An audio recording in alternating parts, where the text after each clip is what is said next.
Good afternoon student. आदर्श की online क्लासों में आप सभी का पुनः हार्दिक अभिनंदन है। आज हम हवा का नेक्स्ट पार्ट लेकर आए हैं, इवेंट का नया पार्ट लेकर आए हैं और पवनों की अपनी बात चल रही थी। आज दूसरी पवन की हम बात कर रहे हैं, सामयिक पवन की। कौन सी पवन की? सामयिक पवन। तो सामयिक पवन की डेफिनेशन ये है कि जिन हवाओं की दिशा में कोई भी हवा है उनकी दिशा में मौसम के अनुसार या फिर उसके समय के अनुसार कोई परिवर्तन आता है तो वे कौन सी पवनें कहलाती है? सामयिक पवनें कहलाती है। तो सबसे पहले आप डेफिनेशन को नोट कीजिए कि जिन हवाओं की दिशा में मौसम अथवा समय के अनुसार परिवर्तन आता है वे सामयिक पवन कहलाती हैं। कौन सी पवन कहलाती है? सामयिक पवन कहलाती है। इसमें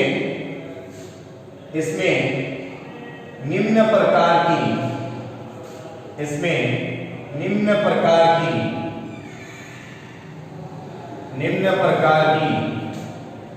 पवनें सम्मिलित हैं। इसमें निम्न प्रकार की पवनें सम्मिलित हैं। कौन कौन सी पवनें हैं इसके अंतर्गत? पहले लिखिए मानसूनी पवनें। नंबर 1 मानसूनी पवनें। पहले लिखिए बच्चों मानसूनी पवनें। नंबर 2 लिखिए स्थल समीर व सागर समीर। स्थल समीर व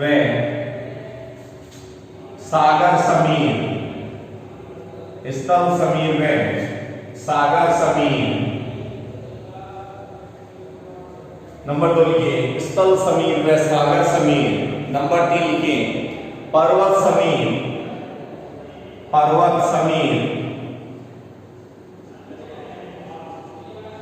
व घाटी समीर। पर्वत समीर व घाटी समीर। तो सबसे पहले नोट कर लीजिए इस चीज को कि भाई कौन कौन सी पवनें इसके अंतर्गत सम्मिलित की जाती हैं। उन पवनों के नाम नोट कर लीजिए। सामयिक पवन की अपनी बात चल रही है और सामयिक पवन के अंतर्गत जो इसकी डेफिनेशन रहती है वो डेफिनेशन रहती है कि जिन हवाओं की दिशा में जो हवाएं हैं जिनकी दिशा में मौसम के अनुसार अथवा समय के अनुसार परिवर्तन आता है, मौसम के अनुसार या फिर समय के अनुसार परिवर्तन आता है, वे कौन सी पवनें कहलाती हैं? सामयिक पवनें कहलाती हैं। क्या कहलाती हैं? सामयिक पवनें कहलाती हैं। इनमें निम्न प्रकार की पवनें सम्मिलित होती हैं कि भाई सामयिक पवन के अंतर्गत कौन कौन सी पवनें आती हैं? पहली आती है मानसूनी पवन। कौन सी पवन? मानसूनी पवन। दूसरी आती है स्थल समीर या फिर सागर समीर। स्थल समीर या फिर सागर समीर। तीसरी आती है पर्वत समीर या घाटी समीर। पर्वत समीर या फिर घाटी समीर। क्लियर? कौन सी पर्वत समीर या फिर घाटी समीर। ये चीज आप पहले नोट कर लीजिए। उसके बाद बात करते हैं हम पहली मानसूनी पवनों की। हो गए नोट? आगे बढ़े। नोट कर लीजिए बच्चों पर्वत समीर। सामयिक पवनों की हमारी बात हो रही है। मानसूनी पवनें स्थल समीर और सागर समीर, पर्वत समीर और घाटी समीर। हो गए नोट?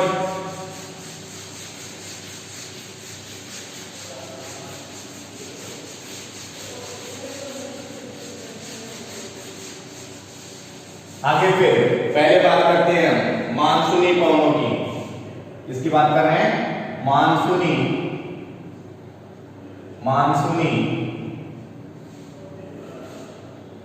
पवनें। मानसूनी पवनों की हेडिंग डाली मानसूनी पवनें। किसे कहते हैं मानसूनी पवनें? मानसूनी शब्द की उत्पत्ति लिखिए मानसूनी शब्द की या मानसून लिख सकते हो आप। मानसून शब्द की उत्पत्ति मानसून शब्द की उत्पत्ति अरबी भाषा के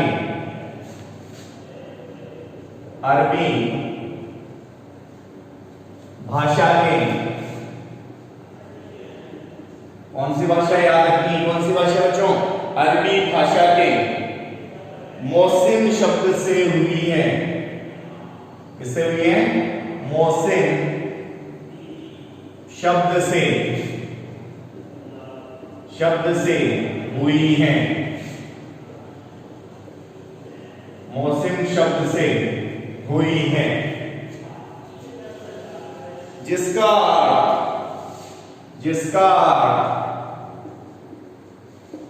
अर्थ मौसम होता है।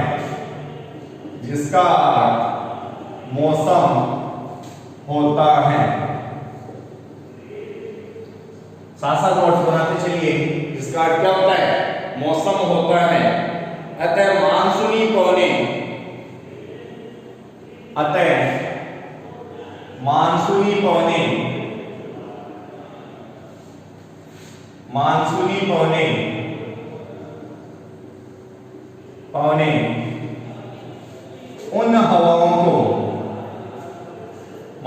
पवने उन हवाओं को कहते हैं। मानसूनी पवने उन हवाओं को कहते हैं। या उन पवनों को कहते हैं जो मौसम के अनुसार अपनी दिशा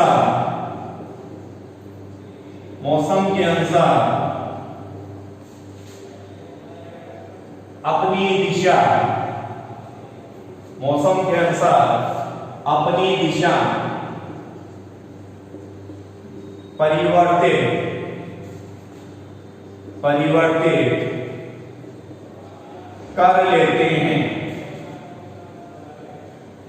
कर लेते हैं।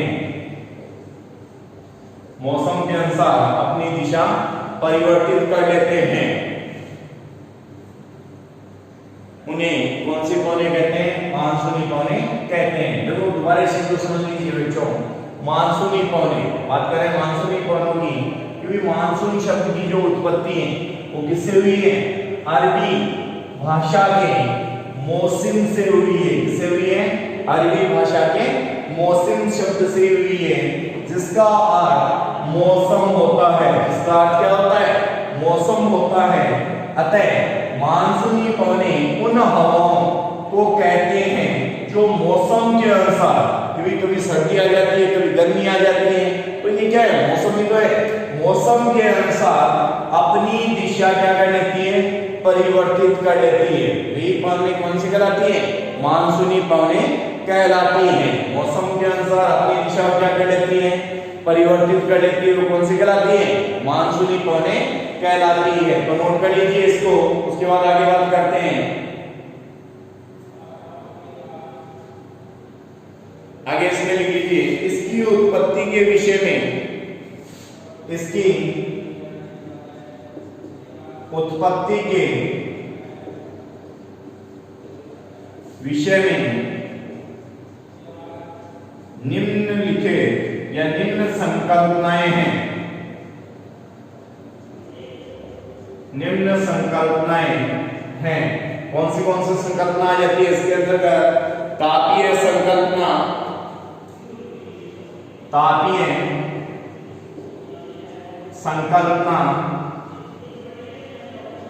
तापीय संकल्पना, दूसरी लिखिए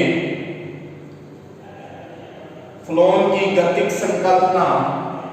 फ्लोन की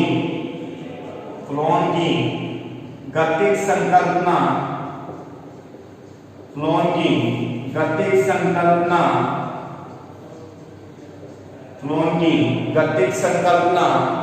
और तीसरी लिखिए आधुनिक संकल्पना। तीसरी लिखिए आधुनिक संकल्पना।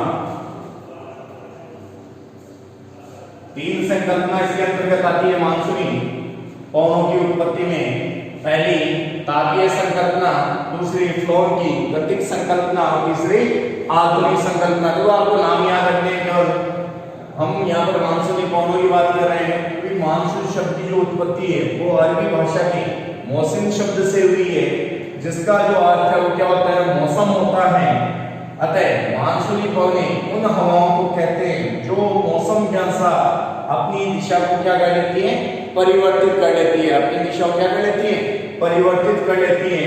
इसकी उत्पत्ति के विषय में निम्न संकल्पनाएं, पहली तापीय संकल्पना, दूसरी फ्लोन की गतिक संकल्पना और तीसरी आधुनिक संकल्पना। तो नोट कीजिए सबसे पहले, उसके बाद आगे की बात करते हैं। सबसे पहले आप लोग नोट कर लीजिए इसको, उसके बाद आगे की बात कर लेते हैं।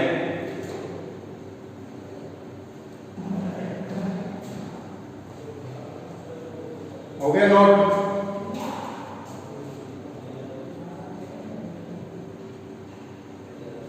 कर दो आप।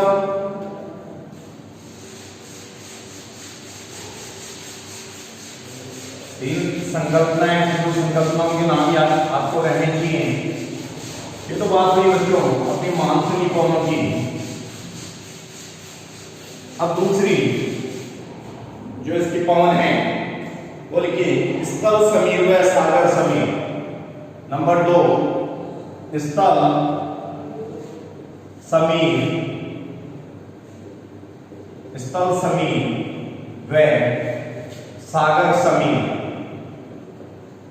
स्थल समीर व सागर समीर। हेडिंग डाल लीजिए, स्थल समीर व सागर समीर। देखिए ये मानसूनी हवाओं का, ये मानसूनी हवाओं का ही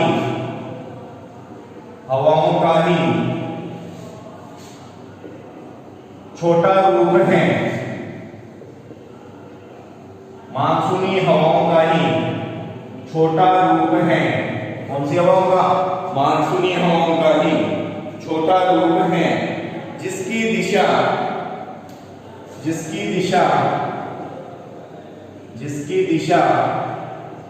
24 घंटे में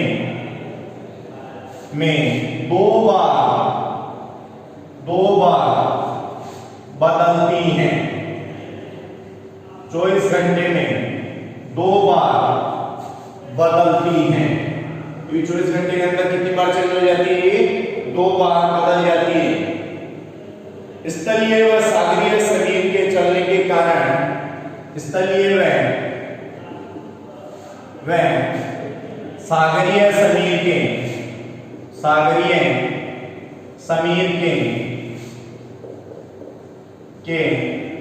चलने के कारण, स्थल व सागरीय समीर के चलने का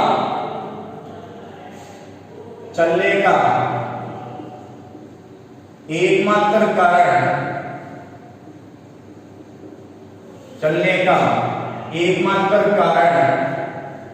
स्थलीय समीर व सागरीय समीर के चलने का एकमात्र कारण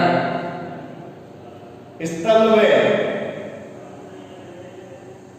तथा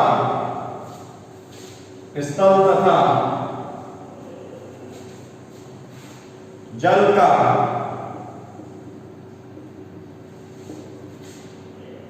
गरम व स्थल तथा जल का गरम व स्थल तथा जल के गरम तथा ठंडे होने में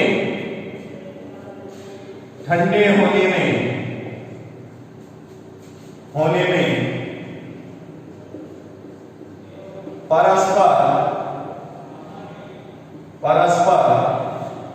विरोधी स्वभाव है।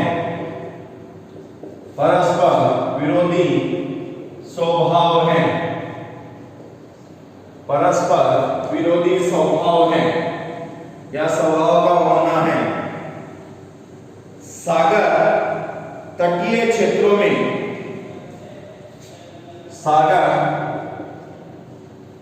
तटीय सागर तटीय क्षेत्रों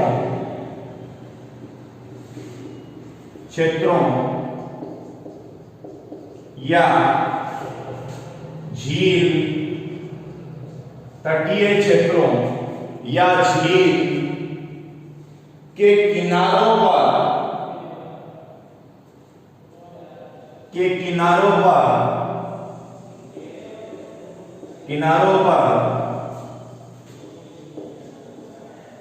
इनका स्वभाव या इन पवनों को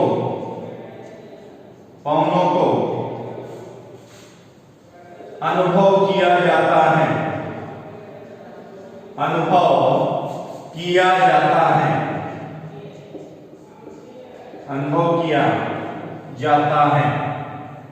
देखो स्थल समीर और सागर समीर की बात कर रहे हैं। ये भी कैसी होती है? मानसूनी हवाओं का ये छोटा रूप होता है, लेकिन ये इसकी जो दिशा है वो 24 घंटे के अंदर 2 बार चेंज हो जाती है। कितने घंटे के बाद? 24 घंटे के अंदर 2 बार चेंज हो जाती है। स्थलीय तथा सागरीय समीर को चलने का एकमात्र जो कारण है वो स्थल तथा जल का गर्म व ठंडा होना है। स्थल व जल का गर्म व ठंडा होने में जो परस्पर जो विरोधी स्वभाव है वो इसका कारण है। सागर तटीय क्षेत्रों या झील के किनारे पर इन पवनों को अनुभव किया जाता है। अगर आप इन पवनों का अनुभव करना चाहते हो तो कहां जाओगे? तटीय क्षेत्रों के अंदर या फिर झील के किनारे आप लोग जाओगे, जहां पर आपको स्थल समीर या सागर समीर का अनुभव हो जाएगा। तो नोट कर लीजिए इसको, उसके बाद आगे बढ़ते हैं।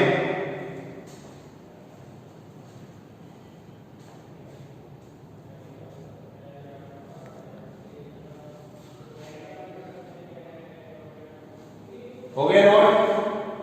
आगे बढ़े।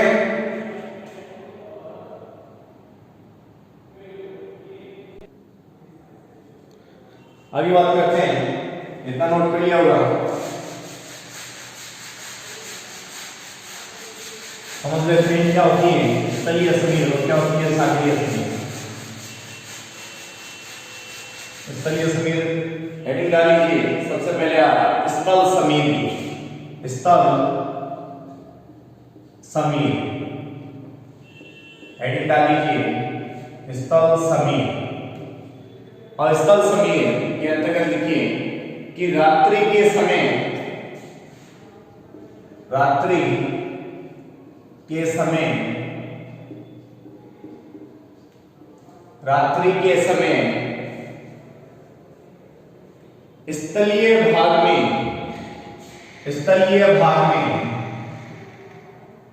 स्थलीय भाग में जल की अपेक्षा स्थलीय भाग में जल की अपेक्षा स्थलीय भाग में जल की अपेक्षा तीव्र गति से पार्थिव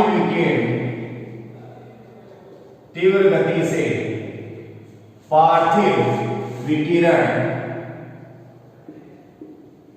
तीव्र गति से पार्थिव विकिरण होने से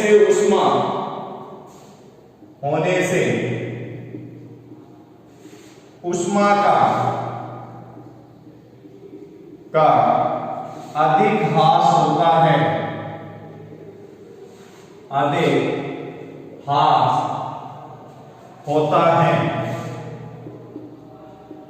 उष्मा का अधिक ह्रास होता है।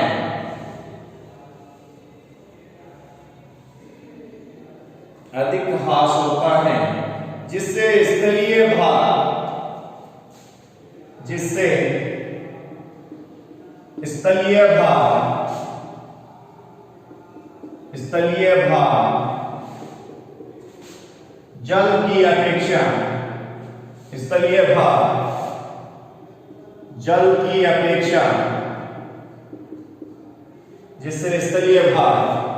जल की अपेक्षा शीघ्र ठंडा हो जाता है, शीघ्र ठंडा हो जाता है, शीघ्र ठंडा हो जाता है। नोट कर लीजिए इसको। इसके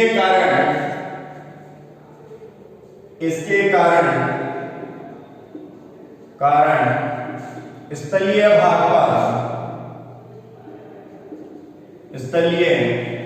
पर उच्च स्थलीय भाग पर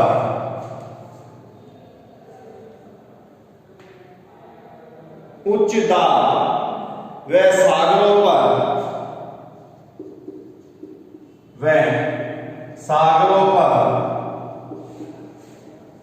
पर निम्न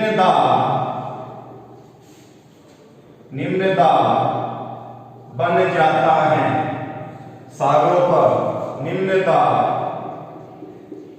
बन जाता है। नोट कर लीजिए इसको। परिणाम स्वरूप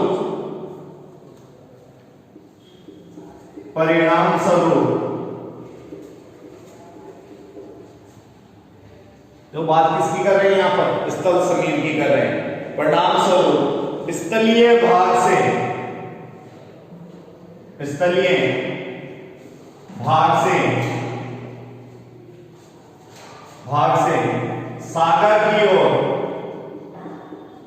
सागर की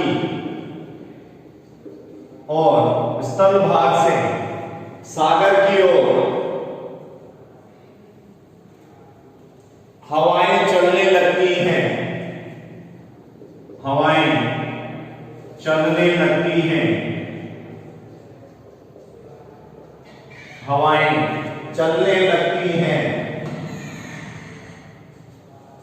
उसे स्थलीय समीर कहते हैं, देखो इस चीज को समझ लेना बच्चों। स्थल समीर की बात कर रहे हैं क्योंकि रात्रि के समय स्थलीय भाग जल की अपेक्षा तीव्र गति से पार्थिव विकिरण जो पृथ्वी से जो विकिरण निकलती है उन्हें पार्थिव विकिरण कहते हैं। पार्थिव विकिरण होने से उष्मा अधिक ह्रास होता है, जिससे स्थलीय भाग जल की अपेक्षा शीघ्र ही ठंडा हो जाता है।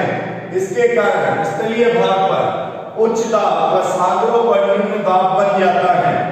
परिणाम स्वरूप स्थलीय भाग से सागर की ओर हवाएं चलने लगती है, जिन्हें हम क्या बोलते हैं, स्थलीय समीर कहते हैं। तो नोट कर लीजिए सबसे पहले, फिर आगे बात कर लेते हैं।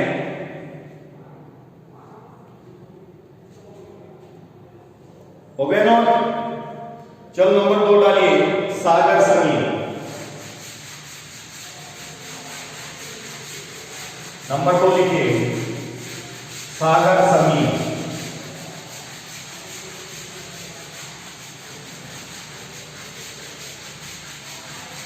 साथ वीडियो को शेयर करते रहिए बच्चों, ताकि सभी तक पहुंच सके। नंबर 2 लिखिए, सागर समीर।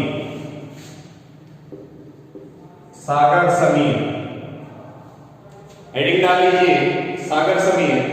लिखिए, दिन के समय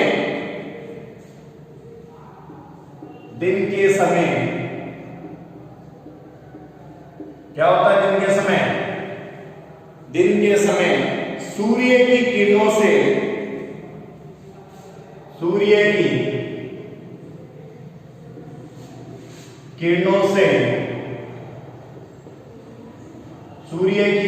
से तापमान क्या हो जाता है? हाई होता है, सभी को पता है। सूर्य की किरणों से स्थलीय भाग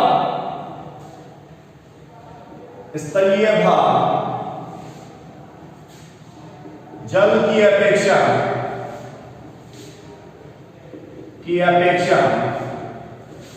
जल्दी गर्म हो जाता है,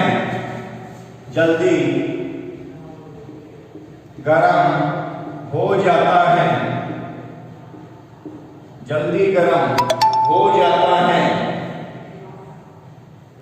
जिससे तटवर्ती स्थलीय भागों पर, जिससे तटवर्ती स्थलीय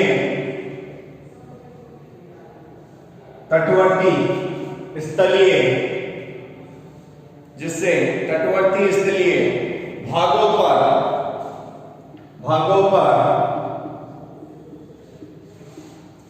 निम्न दाब, तटवर्ती स्थलीय भागों पर निम्न दाब तथा समुद्री भागों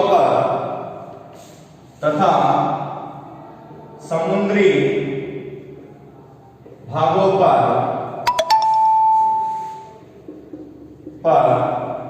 उच्च दाब बन जाता है, उच्च दाब बन जाता है, उच्च दाब बन जाता है। परिणाम स्वरूप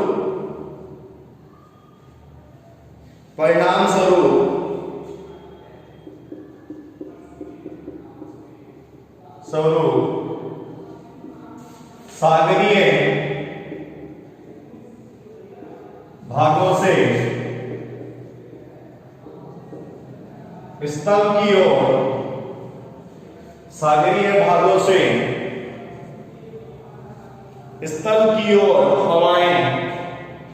स्थल की ओर हवाएं चलने लगती हैं,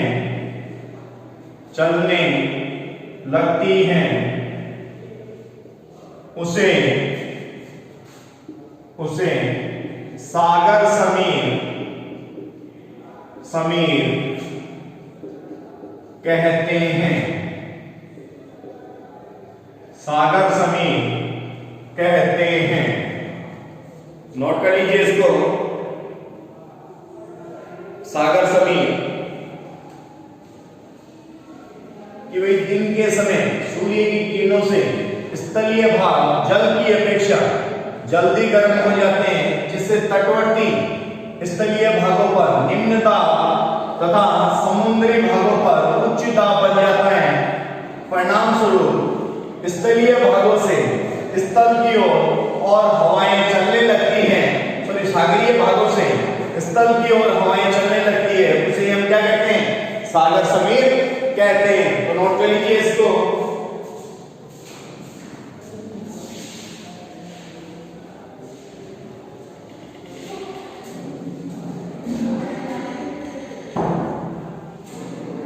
क्लियर?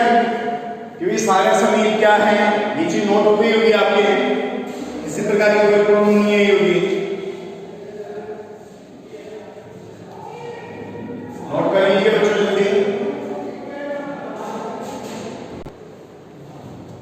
नेक्स्ट फिर बात कर लेते हैं लास्ट पर्वत समीर और घाटी समीर की।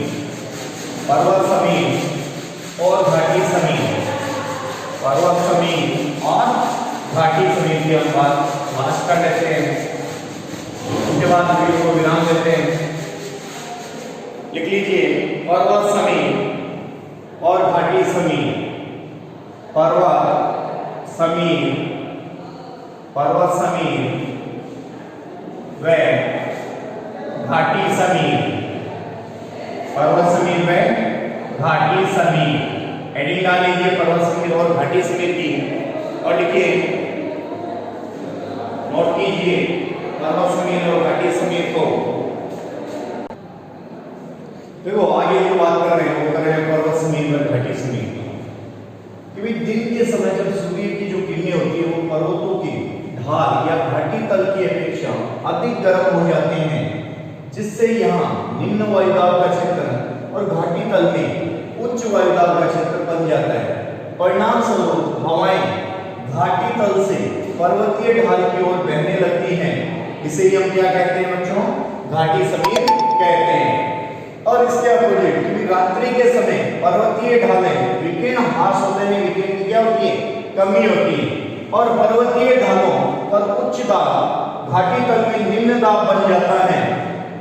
ऐसी परिस्थिति में पर्वतीय ढालों की ऊंचाइयों से ठंडी व भारी हवा नीचे घाटी की ओर उतरने लगती है।